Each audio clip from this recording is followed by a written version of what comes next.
What's up? What's good? Matt Clark here, new Matt Clark. How are each and every one of you doing on this amazing Tuesday? I'm doing great, my girl's doing great, my family's doing great, and I hope each and every one of you are doing great, even though right now the world is kind of on fire. I want to say thank you to each one of my 2025 subscribers. You guys mean the world to me. Thank you for holding me accountable every day, and thank you for talking to me on Instagram and reminding me why it is that I do this. If you could please hit that like button. If you could please hit that subscribe button and that bell notification button so you get all my videos when they're new. If you could share with somebody on social media, help spread the message, help spread the word, that would be amazing. And there's a PayPal option if you would like to help and donate, support the channel. The link will be in the description. So, we're going to go back to Joyceville, 2007, 2008 times. And I'm going to, basically my message for this and the total outlying meaning of this video would be, obviously, don't judge a book by its cover. Big mistake people make a lot in the system. Now, you'll meet a lot of people that will just assume because somebody looks funny that he's soft, or somebody's small that he's soft, or that somebody rolls solo that he's soft. These are catastrophic mistakes that people can make. And believe me, I've been the person that's made that mistake on 2 different occasions. I've told that story once, and I have another story that I'll tell in the future at some point. But it can be a catastrophic mistake. So on my range, there was 2 dudes, both about the same age, young guys in their 20s, both tall, lanky dudes. One dude was Russian and from the Toronto, and one dude was white and from up in the northern Ontario area. Now, the dude who is from Northern Ontario didn't really like the kid. The kid was new on the block. He was kind of like a metro, a little bit feminine, and he just didn't like him. And, you know, when you're in the pen, when you go down below, you see a lot of guys that really are just kind of looking for clout. They're trying to build a name, and they're trying to use somebody weaker than them to do it. It's bullying at its weakest, because there's no real G crap involved.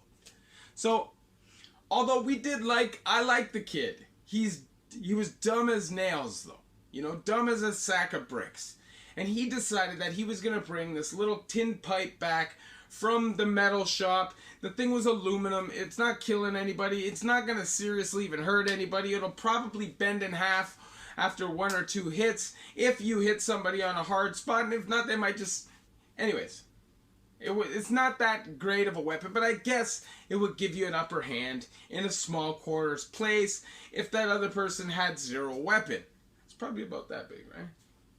So he ends up running up in this dude's cell. Problem is, he judged the book by its cover. He assumed that because the dude had a ponytail and he didn't really want any problems, he's laughing and joking all the time. He was kind of like skinny fat a little bit, even though he was skinny, but it was weird. He was weird built. So I guess this kid saw it as an opportunity to build his name up a little bit by bullying this guy. He runs up in the cell, starts swinging this thing at the kid. Problem is, the kid knew how to fight. The Russian kid knew how to fight. And if you would have asked me, I would have told you he knew how to fight. He came through the Toronto system in the bucket, went through reception in Millhaven, and came to Joyceville, which means that he was on some kind of a serious charge, meaning he's some kind of a serious dude, right? To even take that full journey and still be in population, you have to have some kind of heart. So, what happens? The Russian kid starts punching him out and disarms him for his little whack pipe. Now, the cells are small. The kid that goes in and attacks him is now running out. He runs out, and his buddies slam the Russian kid in the cell, lock him in the cell, and he's sitting there talking all kinds of smack, as anybody would, because this guy just pulled a real coward move. Now, I had a hard time with this because I actually really liked the kid that ran up in the cell, but it was hilarious. It was prime time hilarious. Saturday Night Live funny. If you could write a skit to laugh at a prison fight, this would be the skit. But somebody could have got seriously hurt. If his friends didn't jump in, he was getting seriously hurt. And for what? To build your name up a little bit? Because you judged the book by its cover. And I've seen bosses that look like little runts that you would never assume is a boss. And if you were in a bucket situation and you were acting like a bully, but you were not knowledgeable, and it was a bunch of young guys on the block, you might do something stupid and think you could pick on this person and it could cost your life. This stuff, prison violence, does travel to the street. If you get involved in prison politics and people get hurt serious enough, it travels to the street. It does. You have to think every decision through like you're playing chess, 5 moves ahead. The most weak and scrawny looking person can be seriously psychopathic and stab you in your face 100 times. I've seen it done. I saw that guy. I've told the story. When Buddy gets stabbed in his neck, it's a little scrawny crackhead looking white dude who stabs him.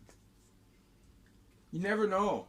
And are you prepared to put your life in danger just to try to build some stature? Or because you think you have some pride issues and this is somebody you can handle your pride with? I'm telling you, in my years, I've seen so many different characters, and I could tell you, the smallest, crackheadiest looking dude can be the most dangerous guy, and the biggest, jacked, hit the gym 4 times a day can get knocked out by a slap or be cowering in the corner. Sometimes the best thing to do is just assume that everybody is dangerous. Just assume that everybody is smart. Just assume that everybody will be respectful until they prove otherwise. Pride, I'm telling you, pride and ego can get a lot of people killed or seriously hurt in the penitentiary. I've seen it firsthand lots of times. And like I said in many of my videos in the past, what do you have to prove? Unless somebody's coming at you trying to kill you, don't worry about it. Believe me, it's not worth it. Any little nuance can change the situation. Bumping into somebody during your fight, blood splatter somebody in their eye, now they're worried, oh, now they want to stab you.